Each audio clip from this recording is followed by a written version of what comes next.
Assalamualaikum warahmatullahi wabarakatuh. Perkenalkan, nama saya Nurlita Ismiati Safitri dengan NIM 2214401014. Baiklah, di sini saya akan mereview tentang konsep kredensial keperawatan dan komite keperawatan. Menurut amanah Lokakarya Keperawatan, pelayanan keperawatan adalah pelayanan yang profesional.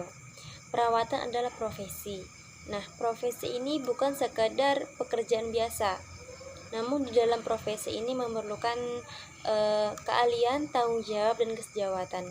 Baiklah, di sini saya akan menjelaskan yang pertama, yaitu keahlian. Keahlian ini diperoleh melalui pendidikan profesi dan dipelihara untuk meningkatkan melalui belajar dan pelatihan serta pengalaman kerja. Yang kedua yaitu tanggung jawab. Nah, di dalam tanggung jawab ini yaitu mengutamakan kebenaran disertai upaya baik dengan menerapkan prinsip etik. Yang ketiga yaitu kesejawatan. Nah, di dalam kesejawatan ini tergabung dalam organisasi profesi mendukung upaya baik sejawat atau sesama perawat. Baiklah, selanjutnya yaitu credentialing. Credentialing ini merupakan serangkaian kegiatan untuk memastikan seseorang memenuhi persyaratan yang diperlukan untuk dapat bekerja dan pantas untuk diberi kewenangan menjalankan tugas. Credentialing ini mempunyai sifat yang pertama yaitu umum dan yang kedua khusus. Credentialing ini terdiri dari sertifikasi, registrasi, dan lisensi. Nah, ketiga proses tersebut yaitu serangkaian tahapan yang dikelola oleh setiap lembaga pendidikan dan konsil. Selanjutnya sertifikasi. Sertifikasi ini yaitu proses pemberian bukti formal sebagai pengakuan atas kemampuan yang dicapai seseorang dikaitkan dengan kualifikasi tertentu. Di sini ada yang namanya falsafah dasar sertifikasi. Nah, di dalam ini yaitu ilmu pengetahuan dan teknologi yang memiliki profesi perlu dibuktikan dengan berbagai bentuk penilaian terhadap pengetahuan minimal atau standar terkait pekerjaan. Selanjutnya yaitu bentuk sertifikat. Nah, di dalam bentuk ini ada dua. Yang pertama yaitu ijazah dan sertifikat kompetensi. Selanjutnya yaitu makna sertifikat. Maksud dari makna sertifikat ini yaitu merupakan rujukan bagi pengelola untuk menempatkan seseorang dalam posisi penugasan serta kewenangan tertentu sesuai ketentuan yang berlaku. Selanjutnya registrasi. Nah, di dalam registrasi ini proses pemberian status terregistrasi pada seseorang berdasarkan jumlah penilaian atau sertifikasi yang dipersyaratkan. Selanjutnya yaitu makna status terregistrasi. Nah, di dalam makna status terregistrasi ini yaitu memiliki kemampuan yang dipersyaratkan untuk menjalankan pekerjaan dan dapat diberi kewenangan atau izin sesuai atas registrasinya. Selanjutnya yaitu lisensi.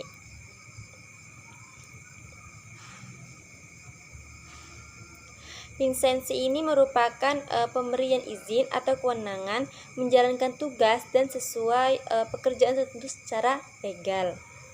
Yaitu dasar dan pengelola kredensialing. Maksud dari dasar dan pengelola kredensialing ini yaitu kewenangan dan tanggung jawab badan regulator yaitu konsil atau board sesuai undang-undang profesinya masing-masing. Selanjutnya ada dasar dan pengelola kredensialing perawat di Indonesia. Nah, di sini ada undang-undang keperawatan belum disahkan sehingga konsil keperawatan belum ada dan maka dasar yang digunakan. Yang kedua, pengelola saat ini adalah suatu board yang dibentuk pemerintah yaitu Majelis Tenaga Kesehatan Indonesia atau MTKI dan MTKP yang beranggotakan unsur pemerintahan dan perwakilan pengurus organisasi profesi tersebut.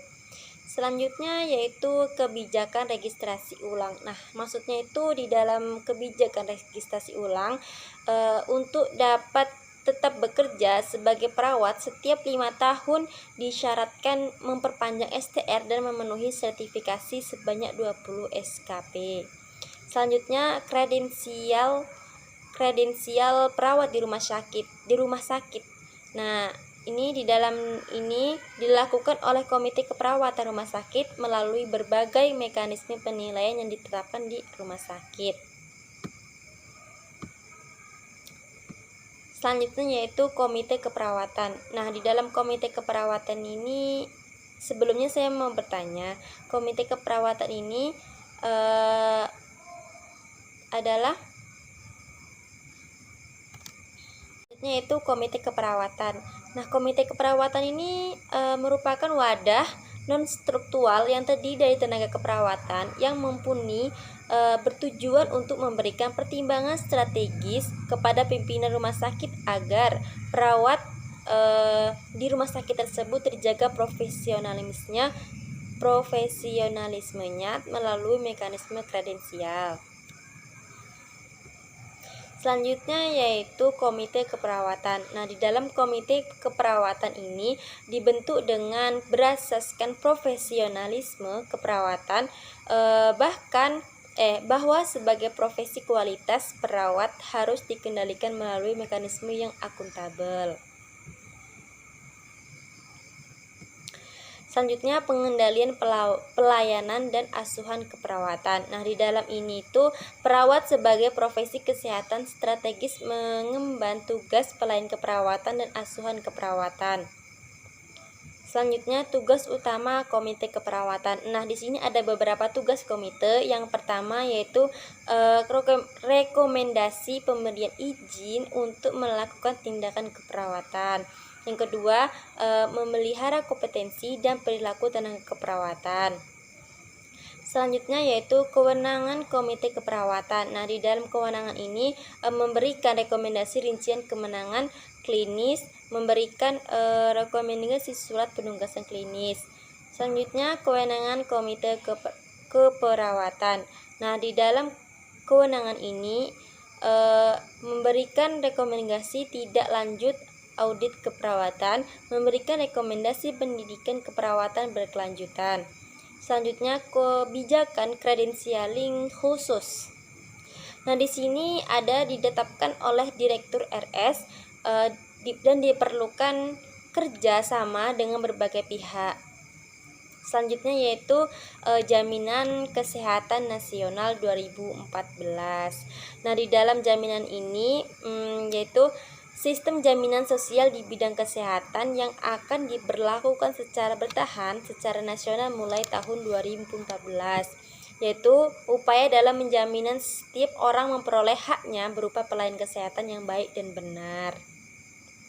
Baik, dari kesimpulan mereview saya tadi yaitu perawat sebagai profesi berpotensi untuk menentukan kualitas pelayanan kesehatan, dan perawat perlu menjaga profesionalisme sebagai profesi melalui berbagai mekanisme termasuk kredensialing yang dilakukan secara umum atau nasional maupun secara khusus di tempat kerja. Baiklah, itu tadi review dari saya. Kurang dan lebihnya saya mohon maaf. Saya akhiri. Wassalamualaikum warahmatullahi wabarakatuh.